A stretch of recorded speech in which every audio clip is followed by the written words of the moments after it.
Saudações a todos. Recordando os 45 anos do falecimento de Plínio Salgado, que ocorreu, segundo alguns, no último dia 7 de dezembro e, segundo outros, no último dia 8 de dezembro, dia de Nossa Senhora da Imaculada Conceição, de quem Plínio era, aliás, muito devoto, nós hoje leremos o nosso artigo inédito Plínio Salgado Poeta, escrito em janeiro de 2019, quando ainda ocupávamos a presidência da Frente Integralista Brasileira. Plínio Salgado, o poeta. Há algumas décadas, no auditório da Associação Paulista de Imprensa, API, que hoje leva o nome do ilustre jornalista Paulo Zing, o doutor Genésio Cândido Pereira Filho proferiu, a convite do mesmo Paulo Zing, então presidente da aludida associação, uma conferência sobre o mesmo tema do nosso artigo, e se não nos falha a memória, também intitulada Plínio Salgado, o poeta.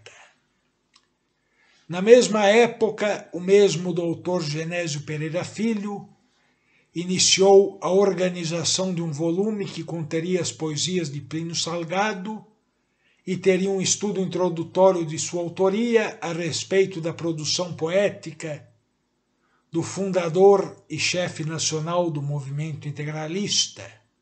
Infelizmente, não havendo, porém, até onde sabemos, redigido tal estudo ou concluído a organização de tal livro. Nosso artigo seguramente não terá nem de longe o brilho da conferência proferida na Associação Paulista de Imprensa em fins do século passado por aquele autêntico bandeirante do espírito que foi e é Genésio Pereira Filho, sobrinho por afinidade, aliás, de Ribeiro Couto e Plínio Salgado, e como este último natural de São Bento do Sapucaí. No entanto, é ele o melhor que podemos elaborar, e nele ao menos o distinto leitor poderá ter uma ideia, ainda que pálida, do que é a obra poética, em verso e prosa, do autor do Estrangeiro e da Vida de Jesus, nobre adail da fé e da pátria, cujo nome e cuja obra permanecerão como um farol iluminando o porvir deste grande império do ontem e do amanhã. Nascido aos 22 de janeiro de 1895, na bucólica e tradicional cidadezinha montanhesa de São Bento do Sapucaí, na parte paulista da Serra da Mantiqueira, Plínio Salgado foi não apenas um notável escritor, jornalista, orador, pensador e doutrinador, nacionalista e tradicionalista, mas também um poeta, e inegavelmente um grande poeta. E cumpre notar que se no poema da Fortaleza de Santa Cruz, de 1951, nos poemas do Século Tenebroso, 1961, e em muitas outras poesias, incluindo algumas de sua chamada fase parnasiana, é Plínio Salgado um poeta realmente grande. Maior poeta ainda se revela ele em algumas de suas obras em prosa, exemplo de O Estrangeiro, 1926, O Esperado, 1931, O Cavaleiro de Tararé, 1933, A Voz do Oeste, 1934, Geografia Sentimental, 1937 e Vida de Jesus, 1942. Em nosso sentir, ele é, aliás, o maior poeta em prosa do modernismo brasileiro. Plínio Salgado, esse tão grande quanto injustiçado cavaleiro do Brasil integral, expressão cavaleiro do Brasil integral de Ribeiro Couto, descobridor bandeirante das essências de sua pátria, expressão de Francisco Elias de Terrada, e mais eloquente intérprete da brasilidade, na expressão de Hipólito Raposo. Teve em sua São Bento natal os primeiros contatos com a poesia. Ali, naquela pacata e bela cidadezinha serrana, que na expressão de Ribeiro Couto repousa entre verdes lavouras num píncaro de serra, na Mantiqueira, ouviu ele um dia, ainda bem pequeno, um poema de verdade pela primeira vez. Era o canto do Piaga, ou do Piagá, segundo alguns, de Gonçalves Dias, declamado pelo seu primo Joaquim Renaud, mais conhecido como Quinzinho. Algum tempo depois, quando andava pelos 10 anos de idade, Plínio escreveu, ainda em seu burgo natal, uma linda poesia intitulada O Amanhecer.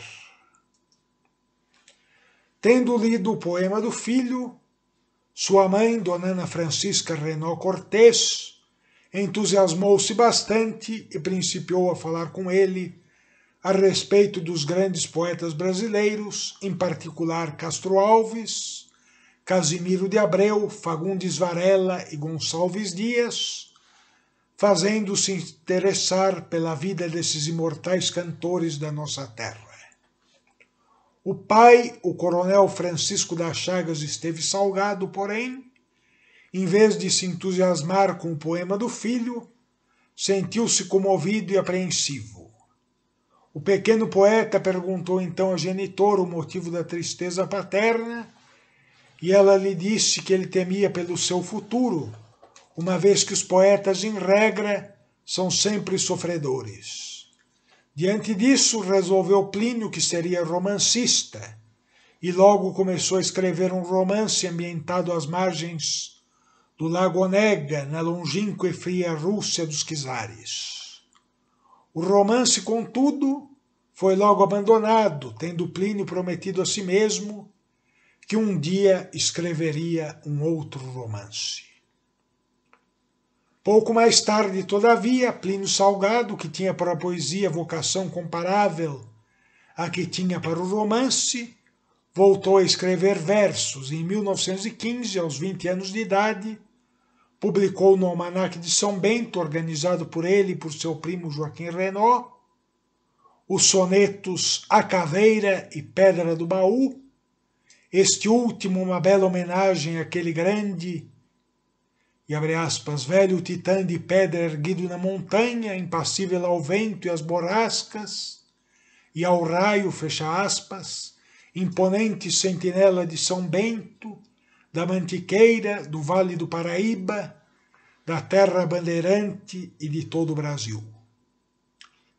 Em 1919, Plínio, que já então publicara o opúsculo A Bélgica, em 1918, deu à estampa o seu primeiro livro propriamente dito, o volume de versos Tabor. Elogiado pela prestigiosa Revista do Brasil, então pertencente a Monteiro Lobato, Tabor contém um dos mais belos e célebres poemas de Plínio Salgado, a Canção das Águias, que ora passamos a transcrever. Canção das Águias. Eleva-te no azul, corta o sereno e forte, rasga o seio amplidão, embriaga-te no arrojo do voo triunfal. Deixa que estruja o norte, que o mar rebente em fúria e encarcere no bojo as potências revéis e as ciladas da morte. Atira-te no espaço, e se um dia, singrando os céus, vieres de rojo, rotas as asas de aço, banhada em sangue, o olhar em febre, a alma descrente, não te abata o cansaço. Do oceano atro e fatal não te sorva a torrente. Grita, forceja, anseia e combate e disputa. Morre a lutar, morre na luta, mas antes de morrer, tenta ainda voar. A Canção das Águias, que posteriormente sofreria pequenas alterações, seria ao longo dos anos transcrita em diversos jornais, revistas e livros, como o romance oriental A Sombra do Arco-Íris, de Malbataran, heterônimo de Júlio César de Melo e Souza, editado em 1941, e na antologia de versos Breviário da Vida Heróica, organizada por Gumercindo Rocha Dória e publicada em 1955 pela Livraria Clássica Brasileira, cujo proprietário era Elias Plínio Salgado, fazendo parte da coleção Águia Branca. Algum tempo depois da publicação de Tabor, Menotti Del Picchia, que já então aderira ao denominado modernismo, leu o livro e julgou-o bom, ótimo, sublime, mas para os parnasianos e péssimo para seu gosto, chamando-o jocosamente de tambor. Iniciou-se então uma violenta polêmica entre os dois poetas paulistas, que pouco depois se encontraram pessoalmente e ficaram amigos. E um certo dia, em 1921, o até então parnasiano Plínio procurou o autor de Juca Mulato, Menotti Del Picchia, e disse-lhe que aderira à escola nova, entregando ao amigo aquele que é provavelmente o seu primeiro poema em versos brancos e livres, intitulado Canto Epitalâmico da Morte. Seguem os versos iniciais de tal canto, divulgado por Menotti Del Picchia no jornal Correio Paulistano aos 3 de novembro de 1921, fechando um seu artigo sobre Plínio sob o título de Mais um Futurista. Canto Epitalâmico da Morte. Numa infinita noite sem estrelas, sem ar, vazio espaço, vácuo enorme, sem um zumbido de inseto, sem um ruído, sem um som, sem um leve cicil. Numa infinita noite sem estrelas, ora longe, ora perto, ora perdida na amplidão sem limites no infinito, ouço sua voz que é feita de silêncios, voz que me chama, que me atrai, que me alucina. É o canto epitalâmico da morte. Esses são só os primeiros versos. No ano seguinte, isto é, 1922, Plínio Salgado participou ativamente da Semana de Arte Moderna, realizada no Teatro Municipal de São Paulo, teve poemas publicados na revista modernista Claxon e foi citado como um dos mais importantes poetas novos do nosso país, na conferência O Esforço Intelectual do Brasil Contemporâneo, proferida por Oswald de Andrade na Sorbonne, em Paris. Deve-se sublinhar, porém, que, diversamente de Oswald de Andrade, Plínio Salgado jamais rompeu com a tradição literária, como, aliás, também não romperam com ela diversos outros poetas do chamado modernismo, como Guilherme de Almeida, Menotti Del Picchia, Cassiano Ricardo, Ribeiro Couto, Manuel Bandeira, Tasso da Silveira, Augusto Frederico Schmidt e Cecília Meirelles. Aliás, mesmo depois de haver aderido ao denominado modernismo, escreveu ele muitos sonetos, como A Batalha, inserido no já aqui mencionado Poemário da Vida Heróica. A Batalha. O vencedor de todas as batalhas, o triunfador de todos os perigos, que entre balas, granadas e metralhas jamais tremeu em face de inimigos. O que passou por apertadas malhas de ciladas, ardis e ódios antigos e sacudiu as poeiras e cisalhas da terra ingrata onde não teve amigos. Não é o herói que desfraldou bandeiras e combateu a própria covardia, assaltando redutos e trincheiras, mas é aquele que, humilde sem história, dia a dia lutou e pôde um dia contra si mesmo proclamar vitória. No ano de 1926, Plínio Salgado publicou o seu primeiro romance, O Estrangeiro, que é cronologicamente o primeiro romance social em prosa modernista da literatura brasileira e, além de romance, é um magnífico poema em prosa. Como salientaria Menotti Del Picchia, o romance de estreia de Plínio Salgado, abre aspas, confirmou-se como um marco renovador do romance brasileiro, fecha aspas, e nos dizeres do poeta Rodrigues de Abreu, em tal obra Plínio se revelou o Bielinski, o Gogol do Brasil que renasce. Considerado por Wilson Martins a maior realização romanesca da década de 1920, ao lado de O Esperado, também de Plínio Salgado, e classificado por Raquel de Queiroz como o primeiro romance modernista, O Estrangeiro foi aclamado nas semanas e meses que se seguiram a sua publicação por escritores, poetas e críticos literários do quilate de um Agrippino Greco, de um Tasso da Silveira, de um Alberto de Oliveira, de um Afrânio Peixoto, de um Augusto Frederico Schmidt, de um Cassiano Ricardo, de um Nuto Santana, de um Jackson de Figueiredo, de um Monteiro Lobato, de um Tristão de Ataíde, de um José Américo de Almeida, de um Rodrigues de Abreu e de um Andrade Muricy, assim como pelo sociólogo, historiador e jurista Oliveira Viana, Francisco José de Oliveira Viana.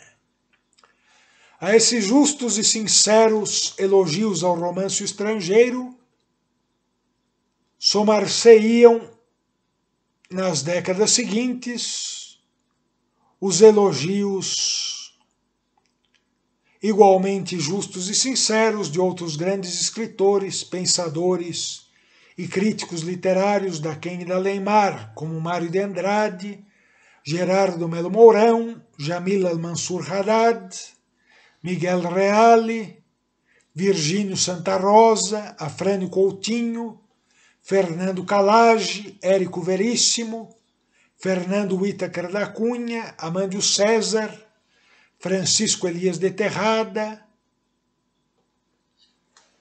Augusta Garcia Rocha Dória e os já citados Wilson Martins e Raquel de Queiroz. Se o sucesso de crítica do Estrangeiro, maior poema em prosa do chamado modernismo brasileiro, foi realmente muito grande, não menor foi o seu sucesso de público. A primeira edição de tal obra se esgotou em menos de 20 dias, enquanto a imprensa pátria fazia um verdadeiro burburinho em torno do livro, que fez de seu autor um escritor nacionalmente consagrado. A fim de que todos aqui possam ter uma noção, ainda que incompleta, da poesia em prosa do Estrangeiro, seguem alguns trechos do primeiro capítulo desta obra. Piratininga. Na noite espessa, os gritos das locomotivas cruzavam-se repentinos como meteoros de som.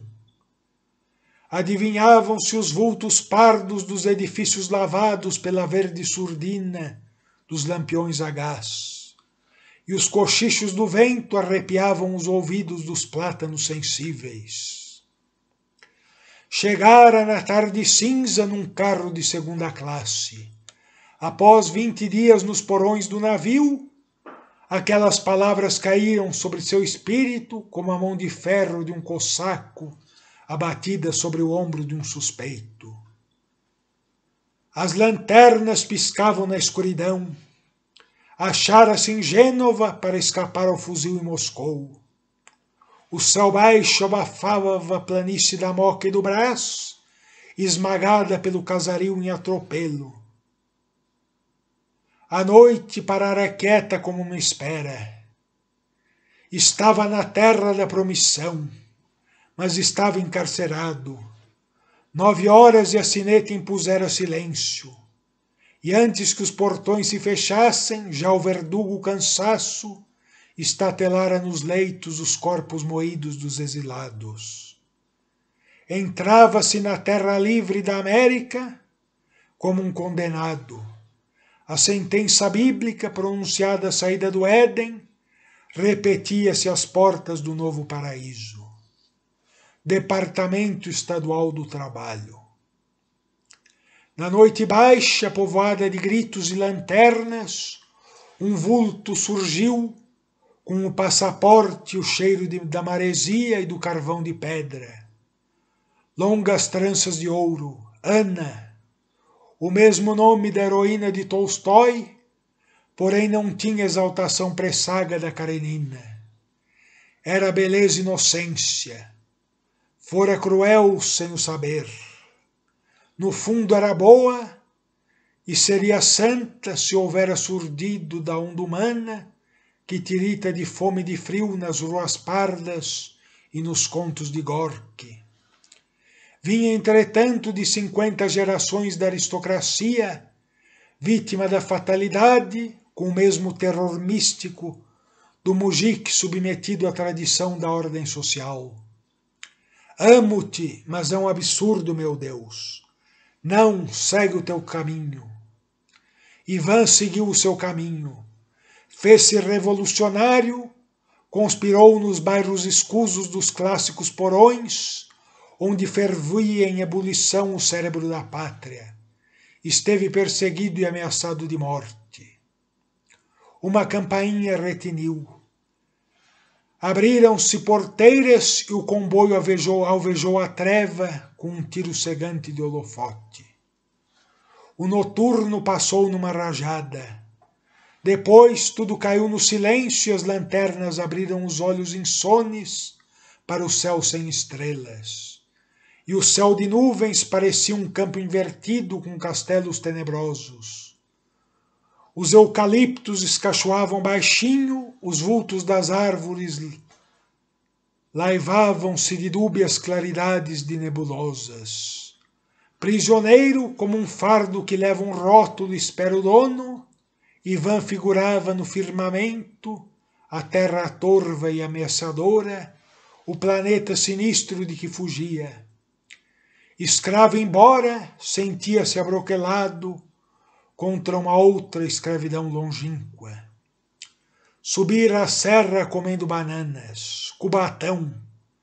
Depois nevoeiro, cigarros e velhas lembranças. Planície, vitória do sol. Piratininga. Os cabos tratores assobiavam como gemidos de frio da serra invernosa na manhã brumosa. Homens broncos e mulheres de tamancos, sol. Paisagem ciranda, montanhas rolando a roda, mãos dadas. Velocidade, taratã, taratã. E o espírito corre-corre da saudade e da esperança. O sol mordeu a nuca da serra que namora o mar. Um vilarejo espiou atrás da estação escura com café requentado. Lenço branco agitado em veneziana verde. As ruas trepavam estreitas no morro, com alpendres em flor como presépios e idílios. Planície, cartazes, chalés. Piratininga, cidade de ouro resplandecendo na aurora. Diadema na cabeleira verde dos cafezais. Corpo astral invisível da cidade parda de chaminés negras e bairros escusos. 12 badaladas caíram na escuridão. Ao longo da linha deserta, locomotivas gulosas dormiam digerindo quilômetros. Gritos fanhos de buzinas zigue-zagueavam na treva. Ivan caminhou vagaroso para o leito. Adormeceu pensando num lindo abacaxi que vira ao desembarque no cais. Em 1931, o poeta do estrangeiro deu à estampa um novo poema em prosa, o romance O Esperado, que, se não teve a mesma repercussão do primeiro romance, não deixou, contudo, de ser um sucesso de público e de crítica, considerado por Tristão de Ataíde abre aspas, uma obra vigorosa, intensa, vívida, uma obra vigorosa, intensa, vívida e que ficará como um documento considerável do momento social que vamos vivendo, fecha aspas, e abre aspas novamente, um livro poderoso e impressionante que é um retrato trágico do Brasil de hoje. Os dois breves capítulos derradeiros desse impactante romance-poema de Plínio Salgado servem para dar uma ideia do que é tal obra. Abre aspas. A febre tinha galgado a coluna termométrica, oscilando na altura dos 40. Edmundo, no seu delírio, imaginava embalar-se numa rede no calor emormaçado dos estios brasileiros. Uma paisagem com palmeiras recortadas no firmamento azul, de ar parado. Um silêncio de meio-dia, de luminosidade cegante. Enormes árvores pesadas com balanços de cipós, onde lerdos bichos preguiças cerravam as pálpebras dormentes. Molezas felinas de onças dormitando na sombra das grotas boas, lagoas e garapés do norte, sangas esverdeadas do sul, tabuleiros infinitos causticados de canículas, matas impermeáveis onde o vivo rubro das flores equatoriais, o violeta cinza das quaresmeiras e o ouro cegante dos ipês. E planos indefinidos, pântanos largos e negros pesados, com antas pesadas andando, subia um rumor de tudo aquilo.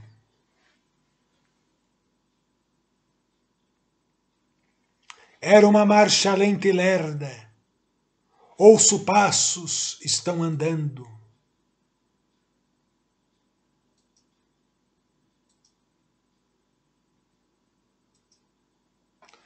Parecia uma procissão vagarosa, numerosa, de todos os lados da carta geográfica do Brasil.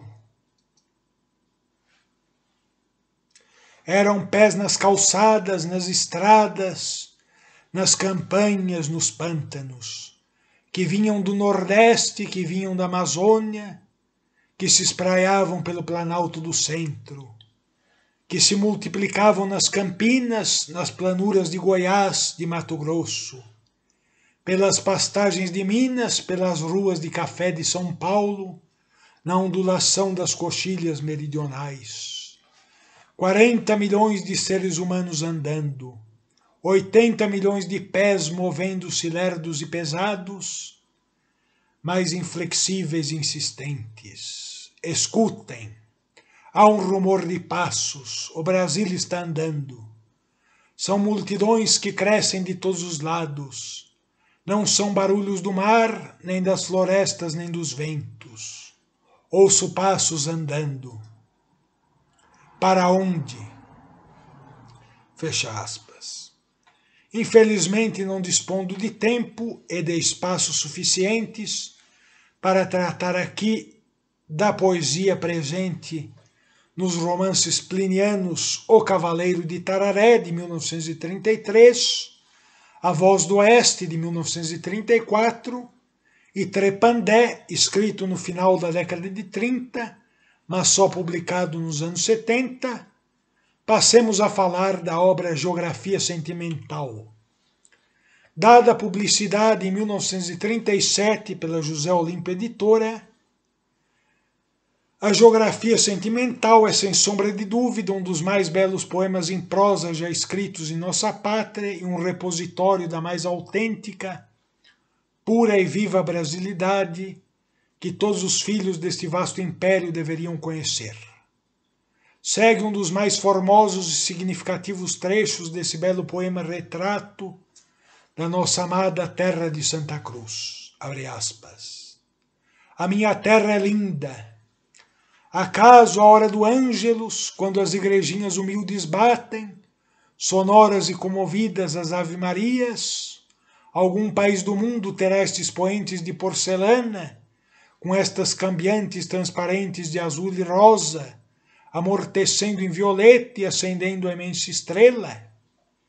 E nas luminosas manhãs de janeiro e de abril, que países me oferecerão estes trechos de muros velhos, enegrecidos, coroados de rosas, de onde sobem serenas e ridentes, como a canção da primavera, as verdes palmeiras, altas imperiais, e esses bancos de pedra debaixo da enorme e frondosa mangueira, e a casinha pequenina com o coitado do coqueiro que morreu de saudade, e o luar do sertão, e a rua onde mora um anjo, e essas noites carregadas de astros coruscantes sobre as ruas ermas das cidadezinhas do interior, com a grande lua, a estranha poesia dos silêncios enormes.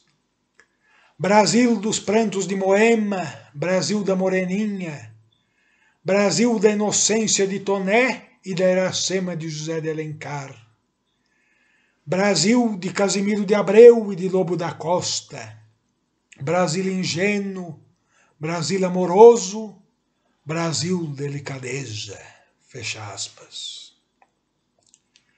Em 1942 veio à luz pela editora Panorama de São Paulo, Companhia Editora Panorama de São Paulo, a primeira edição da Vida de Jesus de Plínio Salgado, joia de uma literatura.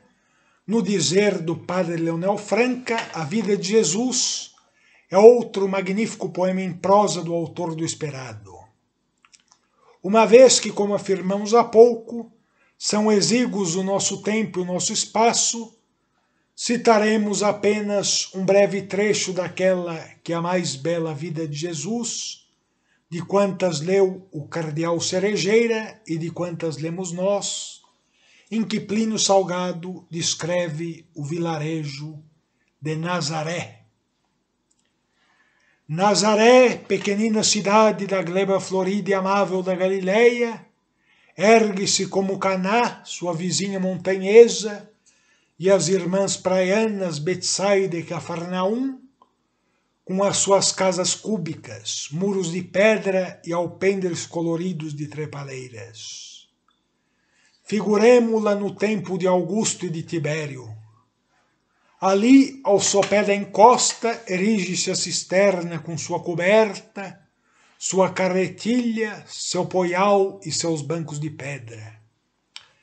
Pelas estradas que se dirigem para Naim e Citópolis, cortando a planície do Esdrelão, ou para o oeste, contornando o Monte Carmelo, ou para o lago, descendo pelos contrafortes de Efraim, vão e vêm campônios cavalgando jumentinhos humildes, e por vezes levanta poeira num galope um cavaleiro romano. As manhãs de sol e os dias luminosos são quietos e sossegados. As tardes brilham em tons de porcelana, acendendo no ocidente uma grande estrela. E as noites resplandecem no alto e grave silêncio cintilante. Fecha aspas. Em 1939, quando por motivos políticos encontrava-se preso na fortaleza de Santa Cruz, Plínio Salgado compôs o poema da Fortaleza de Santa Cruz, pequena grande obra que se constitui num dos mais monumentais poemas épicos da nossa pátria e da nossa língua. Publicado em 1951, numa belíssima edição ilustrada do editorial Guanumbi, de Genésio Pereira Filho, e reestampado 40 anos mais tarde, graças ao professor Adolfo Vasconcelos Noronha, em edição facsimilar levada a cabo pelo Departamento de Difusão Cultural da Sociedade Guarulhense de Educação e pelas Faculdades Integradas de Guarulhos, o poema da Fortaleza de Santa Cruz foi escrito enquanto Plínio, comovido pelos brados noturnos de sentinela alerta, a que outras sentinelas respondiam sucessivamente, com um alerta estou, meditava no dever que corre a todos os brasileiros de estar alerta contra os inimigos da pátria, contra aqueles que querem destruir os seus fundamentos cristãos e suprimir a verdadeira soberania, a real independência da nacionalidade. Como escreveu o Magno Vati Patrício, a sua pena corria e seu pensamento, abre aspas, estava presente em todas as cidades da imensa terra do Brasil, fecha aspas. Em suas palavras, abre aspas novamente, céu carregado de estrelas coroava a silhueta noturna das muralhas, fecha aspas. Enquanto, abre aspas novamente, o mar, o velho mar, testemunha de todas as lutas das gerações extintas, que legaram aos brasileiros patrimônio de honra e de virtudes preclaras, gemia dentro da noite, a chorar de saudade e a cantar de esperança, fecha aspas. Foi assim, ainda segundo o grande bardo de São Bento do Sapucaí, de São Paulo e do Brasil, abre aspas novamente, que nasceu o poema da Fortaleza de Santa Cruz, fecha aspas, de que seguem os últimos versos. Abre aspas. Abre os olhos, sentinela, fica bem acordado, bem firme, bem vivo, bem atento, soldado do Brasil. Guarda no recesso das casernas, no átrio das fortalezas, no seio dos navios, esse princípio eterno, essa sagrada essência, esse impalpável transcendental sentimento que se chama consciência da grande nação. Já no Oriente aponta o alvor da aurora, desmaiam as estrelas, esvaem-se as sombras dos espectros, o cruzeiro se afasta para as ignotas regiões siderais. Sobre os pátios desertos pesa um silêncio enorme. Dorme a cidade ao longe e a terra inteira dorme. Só tu, sentinela, estás desperta. Só tu, porque ninguém na patrimência despertou. Só tu que gritas, sentinela alerta, ao teu irmão que brada, alerta estou. Alerta pelo Brasil, por nossa pátria. Alerta como estiveram estes velhos canhões em outros tempos, despedindo trovões sobre as ondas do mar. Alerta como espírito imortal das tradições antigas que nos pátios da velha fortaleza, a hora morta da noite passeia devagar. Alerta, sentinela, porque o teu grito simboliza a própria voz do exército e da armada, dos quartéis, dos aviões e dos navios, a bradar, a dizer a todos os tristes, a todos os amargurados, a todos os que se inquietam porque amam o Brasil, que a alma da pátria não morreu, e está tão viva nos quartéis, nas fortalezas, como esteve nas guerras de outros tempos, quando com o sangue dos bravos se escreveram as luminosas páginas heróicas. Grita para as trevas da noite, grita para a amplidão, grita porque só assim saberemos que Osório está vivo, que Caxias está vivo, como vivos também Tamandaré, Barroso e mais vivo Brasília em nosso coração. A força de vigiar as de acordar a pátria, a força de bradar as de vê-la desperta. Brasil, acorda, acorda, Brasil, acorda, acorda. A aurora já desponta. Daqui a pouco ouvirás os toques da alvorada pelas cornetas triunfais. Brasil, acorda e escuta, escuta, ergue-te e vive. E vivendo, glorioso e digno, responde nestas últimas sombras da noite, a voz que grita nestes pátios. Sentinela alerta, responde do fundo dos teus sertões, das tuas florestas, das tuas campanhas, das margens dos teus rios, do alto das tuas montanhas, nas amplidões continentais. Alerta estou, alerta estou. Fecha aspas. No ano de 1961, Plínio Salgado deu estampa à sua última obra poética, Os Poemas do Século Tenebroso, escritos sob o pseudônimo de Ezequiel e publicados pela Livraria Clássica Brasileira, com prefácio de Alfredo Leite. É de tal livro o célebre poema O Burguês é Redondo. Abre aspas. O burguês é redondo. O burguês é redondo, mesmo que seja quadrado, mesmo que seja comprido ou curto. Mesmo que seja alto ou baixo, magro ou gordo, corado ou pálido, com bigodes ou sem bigodes, é redondo. Quer se deite com as galinhas, quer passe as noites nas boates, quer amanheça no jogo, é redondo. Quer frequente as igrejas ou a casa das mulheres, quer tome Coca-Cola ou uísque, é redondo.